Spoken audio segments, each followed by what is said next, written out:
was on the announcements that have been made, and what we saw in December was Rio Tinto, and remember that's not Rio Tinto Alcan, that's Rio Tinto, announcing major reductions in its spending.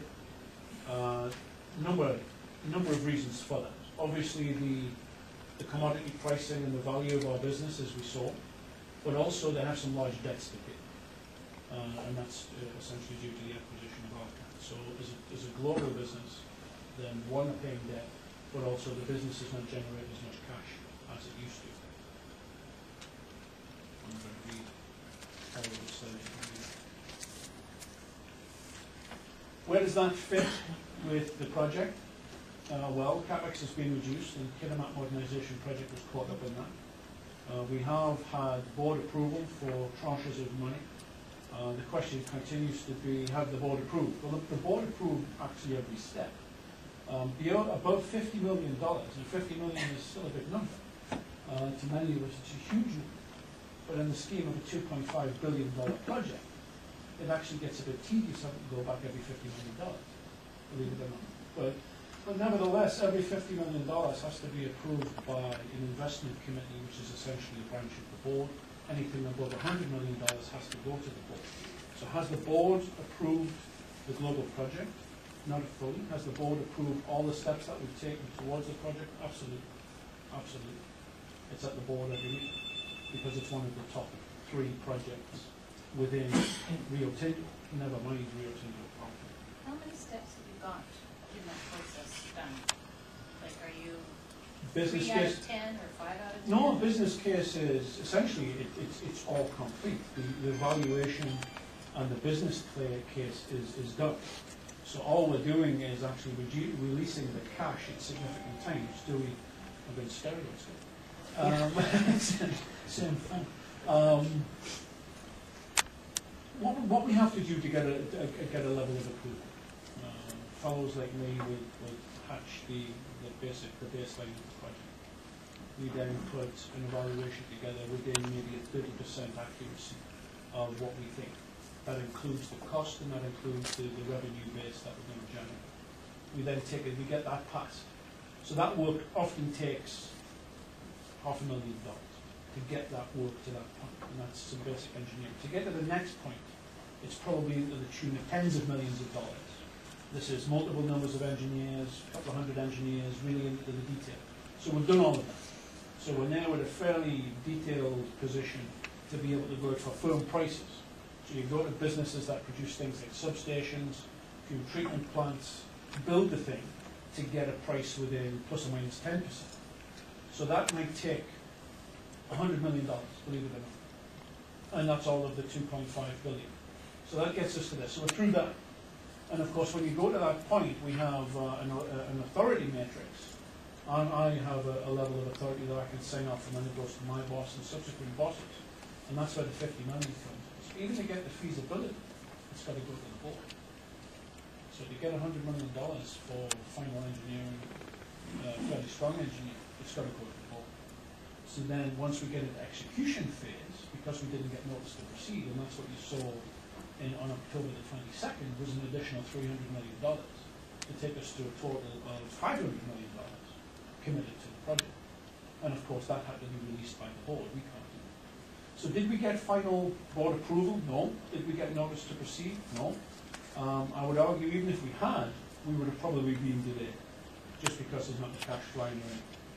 Now, and I'm jumping ahead, we might come back to this point. So essentially the board is engaged right now and has been actually since Rio Tinto acquired it.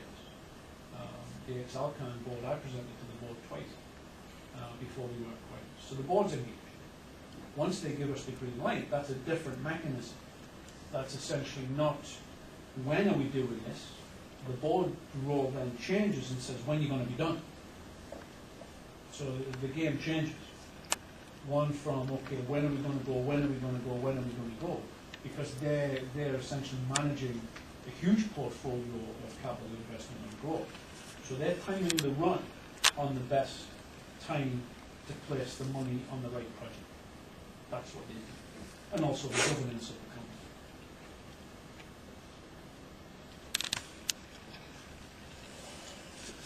I think we're a strong company.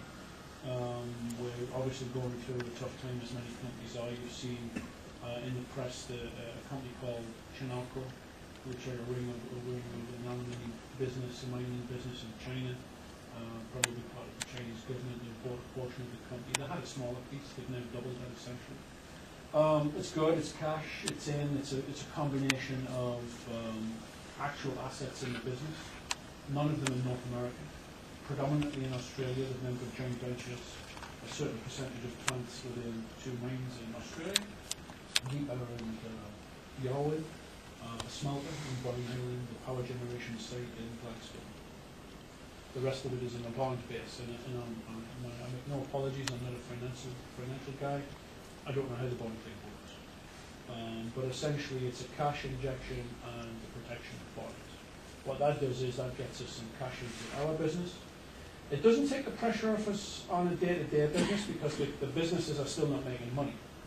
There's not all of the smelters are currently making money. There's probably only 2 or 3 that we have in our fleet right now that are currently still in the black. Most of them are red right now, from a metal perspective.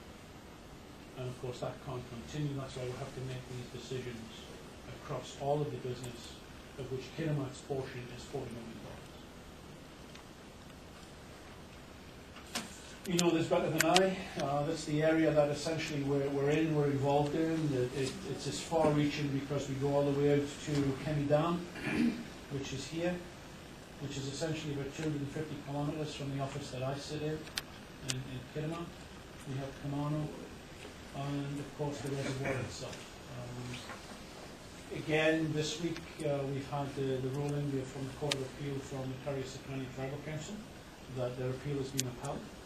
We're in the process right now of determining which paths we have. Of course, we're not the only proponent to that contract. BC Hydro is also. So right now it's a little early to say what are we going to do, which path are we going to take. We have got some choices. What does it mean for us today? Well, it actually means business as usual right now. So for those people that live out closer to the watershed, please do not be concerned about water management. Water management is as it was yesterday, as it was 2 months before. We will be continuing to manage the water under all of our current agreements, 87, 97, and the water control. So essentially we're managing the water as we would normally, we're generating normally, and actually we're selling that energy, we're using the energy in the plant, and the surplus is being sold still under the EPA, still under the contract that was under appeal, because it stays in place until it's not in place, until we actually get through, depending on which choices we make. So short term, business as usual. Obviously we've got some decisions to make on which path we choose to deal with the situation.